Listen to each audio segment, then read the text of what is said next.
What if everything you've been taught about reality is backwards? What if you're not living in the universe, but the universe is living through you? Think about that for a moment. Right now, as you watch this video, you believe you're a person observing the world around you. But what if the truth is far more extraordinary? What if your consciousness isn't just witnessing reality, but actively weaving it into existence with every thought, every feeling, every moment of awareness? For centuries, ancient wisdom traditions have whispered a secret that modern science is only beginning to confirm. Reality isn't the solid, unchangeable structure we've been conditioned to believe it is. Instead, it's something far more fluid, far more responsive, and infinitely more magical than we ever imagined. The world you see around you isn't happening to you. It's happening from you. But before we dive deeper into this mind-bending truth, please hit the like button and let me know where in the world you're watching from today. It's always fascinating seeing who's joining us from around the world. And if you haven't already, make sure to hit that subscribe button and turn on the notification bell so you don't miss any of our future videos. Now, has this ever happened to you? You think about someone you haven't spoken to in years, and suddenly they call or message you out of nowhere. Or you've been wanting something specific, and opportunities related to it start appearing everywhere you look. Most people dismiss these as coincidences, but what if they're actually glimpses into how reality truly works? The law of attraction isn't some trendy self-help concept invented in the last few decades. It's the fundamental pulse of existence itself, an unseen rhythm that has been operating since the beginning of time, turning the invisible into the visible, transforming pure potential into physical form. Every culture, every mystical tradition, every ancient teaching has pointed to this. Same truth in different words. Thought precedes form, consciousness shapes matter, and awareness is the architect of experience. But here's where it gets really interesting. And stay with me until the end, because what you're about to discover might completely transform how you see yourself and your place in the cosmos. You see, consciousness isn't just in you. Consciousness is you. You're not a body that happens to have awareness. You're awareness itself, temporarily focused through the lens of a human experience. Think of the universe as an infinite ocean of consciousness, and you are one of its waves. You appear separate, distinct, individual, and in one sense, you are. But at a deeper level, you're made of the exact same substance as every other wave, connected to the entire ocean, never truly separate from it. This isn't poetic metaphor. This is the actual nature of reality that quantum physics is revealing and that mystics have known for millennia. Right now, in this very moment, you are consciousness folding in upon itself, the universe experiencing itself from your unique vantage point. And here's the part that changes everything. Here's the profound truth that most people never grasp. Your outer world isn't shaped by what you say you want, what you write in your journal, or what you visualize for 5 minutes each morning. Your reality is shaped by something far deeper, far more powerful, and operating beneath your conscious awareness every single moment. The I.C. universe functions as a perfect mirror, but it's not reflecting your wishes. It's reflecting your vibration, the electromagnetic signature of your deepest beliefs about yourself and what you deserve. Let me share something that illustrates this perfectly.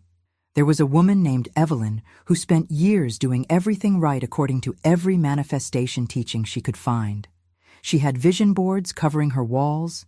She spoke affirmations into her bathroom mirror every morning. She repeated gratitude lists until her hand cramped. Yet nothing changed. Her finances stayed stuck. Her relationships remained unfulfilling. And that sense of purpose she desperately craved continued to elude her. The more effort she poured into trying to change her circumstances, the more frustrated she became. Then one morning, something unexpected happened. As she pressed her palms against her antique vanity mirror during her usual affirmation routine, a crack suddenly splintered across the glass. In that moment of apparent misfortune, a revelation struck her like lightning. The mirror wasn't broken. Her perception was. She had been trying to change her reflection without changing what stood before the mirror. She had been demanding that reality shift while she remained exactly the same internally. If this resonated with you, subscribe to this channel. The people who gather here are ready for the real work, the consciousness shift that changes everything. And if that's you, you belong here. This is the hidden truth that transforms everything. The universe doesn't care about your words. It responds to your energy, to the unconscious beliefs humming beneath the surface of your conscious desires. You can say you want abundance 1,000 times, but if your nervous system is wired for scarcity, if your heart carries the frequency of not enough, if your deep subconscious belief whispers that you're unworthy, that's what the mirror of reality will show you. Not because the universe is cruel, but because it's responding with absolute precision to what you actually are, not what you claim to want. Evelyn's transformation began when she stopped trying to force her external circumstances to change and started examining the fragmented beliefs she carried within. She realized that her morning affirmations were just noise covering up the constant internal dialogue of self-doubt and limitation. The moment she shifted her focus from manipulating outcomes to healing her internal state, everything began to shift. Not because she learned a new technique, but because she became someone different. And when you become someone different, the mirror has no choice but to reflect that new version back to you. Now, I want to go even deeper into this, because understanding the mirror principle is just the beginning of a much larger revelation about how consciousness actually operates in creating your lived experience. Write in the comments, I'm ready to see what the mirror shows, if this is resonating with you. What most people don't realize is that the universe doesn't speak English or Portuguese or any human language for that matter. It doesn't hear your carefully crafted affirmations or your desperate prayers whispered at 3 a.m. The universe operates on a completely different communication system. It reads energy, it responds to frequency, it listens to the music of your being. And here's the uncomfortable truth. When your words are singing one song while your emotional body is playing an entirely different melody, reality always responds to the louder frequency. Think about it this way. You can stand in front of a mirror and verbally declare, I am confident, I am powerful, I am worthy, with perfect articulation and conviction in your voice. But if your shoulders are slumped, if your eyes carry shame, if your entire nervous system is broadcasting the frequency of unworthiness, which signal do you think the mirror reflects back? The universe operates exactly like this.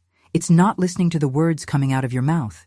It's tuning into the electromagnetic broadcast emanating from your heart, from your solar plexus, from the deep subconscious patterns running in the background of your awareness. Your emotions are far more than just feelings that come and go throughout your day. They are the strings of a cosmic instrument, and when they're plucked by your thoughts and beliefs, they send ripples through the fabric of reality itself. Every emotion you experience generates a specific frequency that broadcasts out into the quantum field like a radio signal. And just like a radio attracts stations that match its frequency, you attract experiences, people, and circumstances that match the dominant emotional signature you're emitting. This is why someone can do all the right manifestation techniques, say all the right things, follow all the steps perfectly, and still see no results. Because beneath the surface, their emotional frequency is telling a completely different story. Their words might proclaim abundance, but their heart is whispering scarcity. Their affirmations might declare love, but their emotional body is vibrating loneliness and fear of rejection. And the universe, in its perfect responsiveness, delivers experiences that match the authentic frequency, not the performed one. The real transformation begins when you stop trying to control your thoughts and start paying attention to your emotional state. Because your emotions are the truth teller, the unfiltered broadcast of what you genuinely believe about yourself and the world. When you feel anxious about money, that's not just a passing mood. That's a frequency being transmitted that magnetizes experiences of financial struggle. When you feel unworthy of love, that's not just low self-esteem. That's an energetic signature that repels genuine connection and attracts situations that confirm your unworthiness. The journey isn't about perfecting your vocabulary or memorizing better affirmations. It's about achieving alignment between what you say you want and what you genuinely feel you deserve. It's about tuning the instrument of your emotional body so that every string vibrates in harmony with your intentions. Because when that alignment happens, when your words and your feelings are broadcasting the same frequency, that's when reality has no choice but to reshape itself around your vision. Put down in the comments, frequency is everything, if you're beginning to see how this works. If this video created even a small shift in your awareness, hit that like button. It helps this message reach others who are ready to hear it. Here's what really changed everything for me, and it might shift your entire perspective on how reality actually works. Behind every spiritual teaching, every manifestation method, every ancient wisdom tradition, there's one fundamental principle that ties it all together. What you deeply recognize as real in your awareness must, by universal law, appear in your physical experience. Not what you hope is real, not what you wish were real, but what you genuinely, at the core of your being, accept as true. Your recognition is the creative act itself. Belief isn't just something you hold in your mind. It's the actual architecture that constructs the framework of your existence. This is why you can read 100 books on abundance and still live in scarcity. Because reading about prosperity doesn't mean you recognize it as real for you. You might recognize it as real for other people. You might intellectually understand the concepts. But if deep in your subconscious, there's a brick wall of recognition that says, people like me struggle with money, then struggle is what you'll experience. Not because you're doing something wrong, but because the universe is perfectly responding to what you've recognized as true. Now here's where this gets really practical and immediately useful in your everyday life. You have a built-in navigation system that's constantly communicating with you about whether you're moving toward or away from what's genuinely aligned with your highest path. That system is your emotional body. Every single emotion you experience is divine intelligence speaking to you in the only language your body understands: sensation and feeling. When you feel joy, excitement, peace, expansion, these aren't random, pleasant experiences. They're confirmation signals telling you that whatever you're thinking about, moving toward, or experiencing in that moment is in harmony with your soul's authentic direction. It's the universe saying, yes, this way, keep going. Conversely, when anxiety shows up, when you feel contracted, heavy, resistant, this isn't punishment or evidence that something's wrong with you. It's a loving redirection, a gentle course correction from your inner guidance system letting you know you've drifted off course. Most people have been taught to override these signals, to push through discomfort, to ignore the tightness in their chest or the pit in their stomach. We've been conditioned to trust external authority over internal wisdom. But your emotions are incapable of lying to you. They bypass the mental gymnastics and the stories you tell yourself and deliver pure, unfiltered information about your alignment. The problem is, we've learned to misinterpret the messages. We think anxiety means we need to try harder, control more, fix something external. But usually it means we're forcing something that isn't meant for us, or we're moving from fear instead of authentic desire. The real transformation in manifestation happens when you start treating your emotions as sacred data rather than inconvenient feelings to be managed or suppressed. When you feel that expansion, that lightness, follow it, even if it doesn't make logical sense. When you feel that contraction, that heaviness, pause and ask what recognition or belief might be creating that frequency. Write, "I trust my inner compass," in the comments if you're ready to start listening to this wisdom that's been speaking to you all along. There's something I need to address because it's one of the biggest misconceptions that keeps people stuck in limitation. Somewhere along the way, many of us were taught that our desires are selfish, that wanting more is greedy, that yearning for something beyond our current circumstances is somehow spiritually immature or evidence of ingratitude. This belief has caused more suppression of human potential than almost anything else. Because here's the truth that changes everything. Your desires aren't random impulses that you conjured up out of thin air. They're not evidence of your ego run wild or proof that you're not enlightened enough. Your desires are the universe's way of speaking directly through you. When you feel that stirring in your soul, that magnetic pull towards something more, something different, something that doesn't yet exist in your current reality, that's not you being difficult or unrealistic. That's the eternal force of creation itself, seeking a new channel of expression, and it has chosen you as the vessel.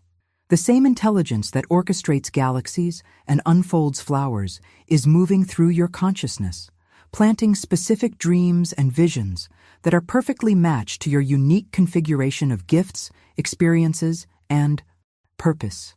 Think about a seed buried in dark soil. It doesn't question its longing for sunlight. It doesn't wonder if it's being greedy by wanting to break through the earth and reach toward the sky. That desire for light is hardwired into its very essence because it contains the complete blueprint of what it's destined to become. The oak tree is already encoded in the acorn. The rose is already present in the seed. And the longing that seed feels isn't separate from its destiny. It is the mechanism through which destiny unfolds. Your desires work exactly the same way. The yearning you feel for a different career, for deeper love, for creative expression, for financial freedom, for meaningful impact. These aren't arbitrary wishes. They're the seeds of your becoming, planted by the same universal intelligence that creates everything. The universe doesn't plant dreams in your heart to torture you or test your patience. It plants them there as a roadmap, as breadcrumbs leading you toward the fullest expression of what you came here to be. The tragedy is how many people spend their entire lives dismissing these inner callings as impractical, impossible, or inappropriate. They bury their desires under layers of should and shouldn't, cramming themselves into boxes that were never designed for them, all while wondering why life feels so heavy and unfulfilling. But when you understand that your desires are divine dialogue, that they're literally the universe communicating its intentions through your consciousness, everything shifts. You stop judging them and start honoring them. You stop suppressing them and start following them. Subscribe if you're ready to continue this journey of remembering. We go deeper with every video, exploring what most people never discover. Hit that subscribe button and join us. This doesn't mean every passing whim should be acted upon immediately without discernment. But those deep, persistent longings that keep returning no matter how many times you try to logic them away, those are not accidents. Those are invitations to step into a larger version of yourself, to become someone you haven't been before, to allow life to express through you in ways that are uniquely yours. Drop "My desires are sacred" in the comments if this is landing for you and you're ready to stop dismissing what your soul has been trying to tell you. Now here's the paradox that trips up almost everyone who starts working with these principles, and I see this constantly.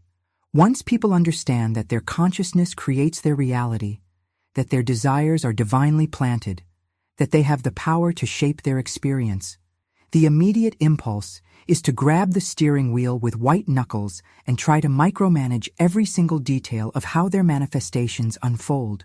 And ironically, that's precisely what blocks everything from flowing to them naturally. There's an old story about a fisherman who went out every morning with the same frustrating result. He would cast his net into the water and pull with all his might, fighting against the current, muscles straining, determination etched across his face. And day after day, his net came back empty. The harder he pulled, the more the fish scattered. His effort was actually creating the exact resistance that kept what he wanted just out of reach. Then one morning, exhausted from the struggle, he simply let go. He released his grip on the net and allowed it to drift with the natural current of the water. And in that moment of surrender, something remarkable happened. The net filled with fish, drawn to its gentle, flowing movement rather than repelled by his desperate force. This is the hidden mechanism that most manifestation teachings completely miss. When you try to control every step, every timeline, every detail of how your desires must arrive, you create and through you. When you can bless it as it leaves your hands, knowing more is always coming. When you can receive it without guilt and release it without fear. You open the channels for abundance to move through your life with ease. But when you clutch it with desperation or reject it with shame, you create resistance in the very circulation that could sustain you. Your relationship with money is revealing your relationship with receiving, with worthiness, with trusting that the universe is fundamentally abundant rather than scarce. And this brings me to relationships, because the same principle applies here with even more intensity. I'm going to say something that might sting a little, but it's important. You don't attract what you want in relationships. You attract what you vibrate. You can consciously desire a partner who's emotionally available, communicative, and trustworthy. But if your unconscious frequency is still resonating with abandonment wounds, if your nervous system is wired for unavailability, if your deepest beliefs whisper that you're not worthy of real love, you will magnetize people who match that frequency, not your conscious preferences. This is why the same patterns keep showing up in different relationships. You think you're choosing different people, but you're actually choosing the same energetic signature in different packaging. Because like attracts like at the frequency level, wound calls to wound. Unhealed trauma recognizes itself across a crowded room and sparks instant chemistry. That intense attraction you feel to someone who ultimately hurts you, that's not soulmate recognition. That's frequency matching with your unresolved pain. Conversely, healing calls to healing. Self-love attracts self-love. Inner peace magnetizes peaceful partnership. When you genuinely transform your internal frequency, when you actually heal the wounds rather than just understanding them intellectually, your external relationships have no choice but to shift and reflect that new vibration. The people in your life right now are perfect mirrors showing you exactly what frequency you're broadcasting. If you're surrounded by criticism, look at how you criticize yourself. If you're experiencing betrayal, examine where you betray your own needs and boundaries. If you're feeling unseen, notice where you're invisible to yourself. This isn't about blame. It's about recognizing that your external relationships are always matching your internal relationship with yourself at the energetic level. Type, "I am the frequency I seek" in the comments if this is landing and you're ready to take responsibility for the resonance you're creating. Here's something that might surprise you about how manifestation actually works, and it's the opposite of what most people assume. You don't need to maintain this intense, high-vibration emotional state 24 hours a day. You don't need to force yourself into peak excitement every single morning. You don't need those dramatic bursts of passionate belief that leave you exhausted by noon. Because the universe doesn't respond to the intensity of your vibration. It responds to the consistency of it. Think of a lighthouse standing on a rocky shore. It doesn't blast the brightest possible light in random intervals, creating moments of blinding brilliance followed by complete darkness. That erratic pattern would confuse ships and send them crashing into the rocks. Instead, the lighthouse maintains a steady, reliable beam that burns consistently through fog, storm, and calm alike. And that consistency is what guides vessels safely home. Your belief system works exactly the same way. It's not the moments of peak conviction that create your reality. It's the baseline frequency you maintain day after day, the steady hum of expectation that runs beneath your conscious awareness. You could have the most powerful visualization session of your life on Sunday, feeling absolutely certain your desire is on its way, vibrating pure confidence and trust. But if Monday through Saturday you're back to doubt, worry, and it's probably not going to happen anyway, then that Sunday session means nothing. The universe reads your average frequency, not your peak moments. It responds to what you consistently believe when you're not actively trying to manifest, when you're just going about your normal day, when your guard is down and your true baseline reveals itself. This is why some people seem to manifest effortlessly without doing any techniques at all, while others work hard at every method and see minimal results. The effortless? Manifestors have a steady baseline of trust and expectation. They don't spike into intense belief and crash into doubt. They maintain a calm, consistent frequency of course good things come to me, that operates like that lighthouse beam, unwavering and reliable. And the universe, reading that consistent signal, delivers consistent results. So instead of trying to amp up your intensity, focus on cultivating steadiness. Gentle, unwavering trust is infinitely more powerful than explosive hope, followed by crushing doubt. Now let me share something that will completely transform how you approach every single moment of your life. The quantum field of infinite possibility exists right now. Not tomorrow, not after you finish your morning routine, not when conditions are perfect. Right now, in this exact moment, you have access to every potential reality, every possible version of your future, every manifestation you've ever desired. But here's the catch. That field only collapses into physical form through your present moment awareness. Your power to shape reality doesn't exist in yesterday's regrets or tomorrow's anxieties. It exists solely in this breath, this instant, this now. Most people are never actually present. They're mentally living in a past that's already gone or a future that hasn't arrived yet, completely missing the only moment where creation actually happens. You're sitting here right now, but your mind is probably thinking about what you need to do later, worrying about something that happened yesterday, planning for next week. And while you're lost in those mental time travels, the present moment, the only moment where you can actually influence reality, is passing you by completely unused.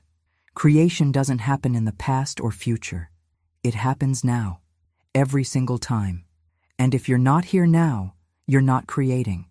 You're just recycling old patterns and projecting old frequencies into a future that will look exactly like your past, because you're not present enough to introduce anything new. Write "I choose presence" in the comments if you're recognizing how much of your creative power you've been missing by not being fully here, right now, in this moment. There's a story that perfectly illustrates why so many people stay stuck despite doing all the right spiritual practices, and it's about two neighbors with very different approaches to gardening. Samuel had grand visions of a magnificent garden. He could see it perfectly in his mind. Abundant vegetables, colorful flowers, thriving plants everywhere. So he prepared his plot, turned the soil, and then stood back waiting. He'd peek at the earth every morning, looking for signs of growth, checking for sprouts. But he wouldn't water the bare soil. He wouldn't bless the empty ground. He wouldn't tend to what looked like nothing. Why waste my time and resources on dirt, he reasoned.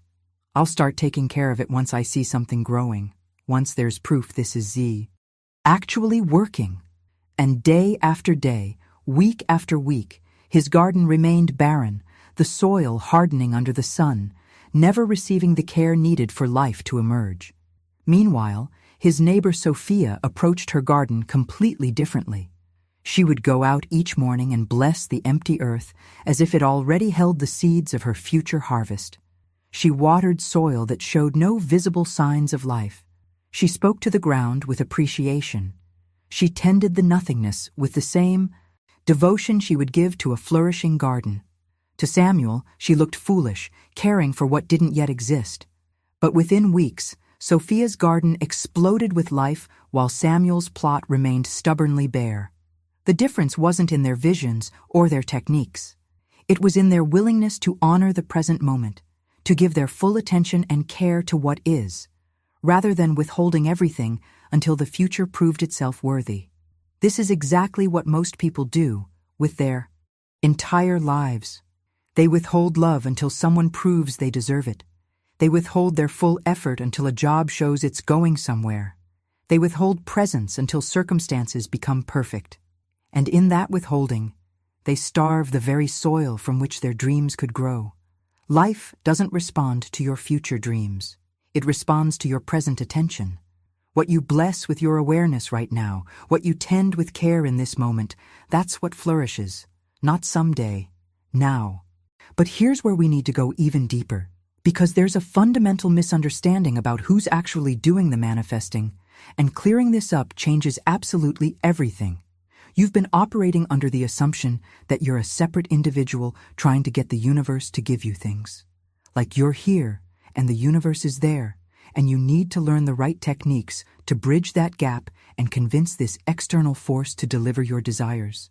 But that's not how any of this actually works. You're not separate from the universal mind. You are its localized expression. You're not petitioning an outside power. You are that power, experiencing itself through the unique lens of your individual consciousness. Think about a wave in the ocean. The wave appears to be a distinct, separate thing. It has its own shape, its own movement, its own momentary existence. And if that wave could think, it might believe itself to be separate from the ocean, trying to attract more water to itself, striving to become bigger or more impressive. But the truth is, the wave is made entirely of ocean. It's not separate from the source. It is the source, temporarily expressing in wave form. You are that wave, and consciousness is the ocean. When you manifest, you're not you convincing the universe to give you something. Your consciousness experiencing itself, creating through itself, discovering itself through your unique perspective. You are simultaneously the dreamer and the dream, the creator and the creation, the wave and the ocean. Put, I am consciousness experiencing itself in the comments if this truth is starting to dissolve the illusion of separation you've been carrying. When you finally understand what I just shared about being consciousness experiencing itself, a profound paradox emerges that resolves one of the biggest struggles in manifestation.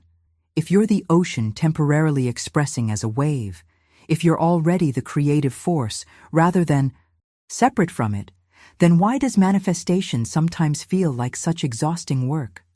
Why are you straining and struggling and pushing so hard if you're already the power itself? And the answer reveals something that will completely shift how you approach everything in your life. True power doesn't come from pushing against life's current. It comes from recognizing the current, aligning with it, and allowing it to carry you where you're meant to go. Think about a skilled sailor navigating the open sea. The wind is going to blow regardless of what the captain wants. The currents are going to move according to their own natural patterns. A foolish captain tries to fight these forces, exhausting the crew and making minimal progress. But a wise captain doesn't fight the wind. Instead, they adjust their sails to work in partnership with it. They read the currents and position the vessel to be carried by them. Same ocean, same wind, completely different outcomes based entirely on whether you're fighting or flowing. Every moment you spend forcing, controlling, manipulating, and struggling is a moment you're fighting against universal currents that are actually trying to help you. The resistance you feel isn't because life is against you. It's because you're moving against life. And the exhaustion that comes from that isn't evidence that manifestation is hard. It's feedback that you're approaching it incorrectly. When you're truly aligned, there's a quality of ease even when the work is challenging. Things flow. Doors open. Synchronicities appear. You're being carried by forces much larger than your individual effort, and your role shifts from making things happen to allowing them to happen through you. This brings me to something that might initially feel uncomfortable, but is absolutely essential to understand. The people who challenge you the most, who trigger you, who seem to oppose you at every turn, these aren't random antagonists placed in your path to make life difficult. They're actually your greatest teachers, showing up in disguise to reveal exactly what still needs healing within you. Every person who creates resistance in your experience is holding up a mirror, reflecting back the unresolved aspects of your own consciousness that are asking for your attention and integration. That coworker who constantly undermines you, they're showing you where you undermine yourself. That family member who never seems satisfied with anything you do, they're mirroring your own inner critic that refuses to acknowledge your worth. That friend who betrayed your trust, They're revealing where you betray yourself by staying in situations that don't honor you. This isn't about blame or making you responsible for other people's behavior. It's about recognizing that every external experience is providing information about your internal landscape. What appears as opposition from the outside is actually an invitation to evolution from the inside. When you stop seeing these challenging people as enemies and start recognizing them as teachers, everything shifts. You can actually feel gratitude for the irritation they cause because it's showing you exactly where your edges are, where your wounds are still tender, where your growth is asking to happen. They're not blocking your path. They're illuminating it, pointing directly at the next layer of consciousness that's ready to be integrated and healed. Write, "My challenges are my teachers," in the comments if you're beginning to see the difficult people in your life through this transformative lens. There's a sacred time each day when something extraordinary happens that most people completely overlook, and it might be the most powerful tool for transformation you have access to. Every single night when you fall asleep, you're not just resting your body. You're entering a liminal space where the boundaries between your individual consciousness and universal consciousness become porous and permeable. During those hours of deep sleep, the rigid structures of your waking beliefs soften. The veil between the physical world and the realm of pure potential grows gossamer thin.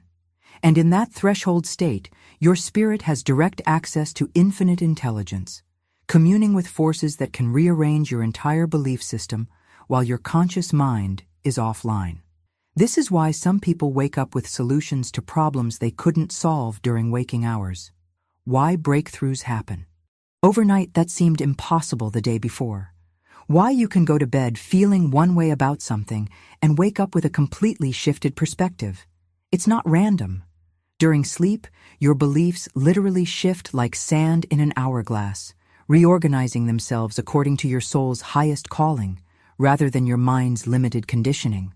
The subconscious work that happens while you sleep is doing more to reshape your reality than almost anything you consciously attempt during the day.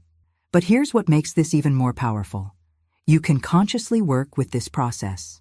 The last thoughts and feelings you hold as you drift into sleep become the seeds planted in the most fertile soil of your subconscious.